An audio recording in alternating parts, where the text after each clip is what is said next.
Hi, fifth graders. Long way from Chicago. Last chapter, chapter 8, is called The Troop Train. And now we're in 1942. So 7 years, 8 years have gone by. 7. The years went by, and Mary Alice and I grew up. Slower than we wanted to, faster than we realized. Another war came, World War II, and I wanted to get into it. The war looked like my chance to realize my old dream of flying. My soul began to swoop as it had all those years ago at the county fair when I'd had my first ride in Barney Buchanan's biplane. I only hoped the war would last long enough to make a flyer out of me, and so it did. I joined up at Fort Sheridan for the Army Air Corps, but before I could go to flight school, I had to do basic training down at Camp Leonard Wood. On the night we were shipping out from Dearborn Station, it occurred to me that the troop train would pass through Grandma's town sometime in the night. I sent her a telegram. She never did have a phone.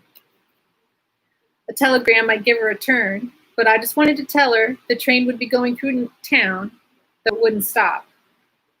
In the way of troop trains, we left an hour late and sat on the siding outside Joliet for another hour. You don't get any sleep on a troop train. Our car was blue with smoke and noisy with a floating crap game. I sat through the long night, propped at the window. Then I knew we were getting to Grandma's town. It was sound asleep in the hour before dawn. We slowed past the depot, and now we were coming to Grandma's, the last house in town. It was lit up like a jack-o'-lantern. Every window upstairs and down blazed, though she always turned out the light when she left the room. Now we were rolling past, and there was Grandma herself. She stood at her door, large as life, larger, framed against the light from her front room. Grandma was there, watching through the watches of the night for the train to pass through. She couldn't know what car I was in, but her hand was up, and she was waving big at all the cars, hoping I'd see. And I waved back. I waved long after the window filled with darkness and long distance. And that's the end, guys.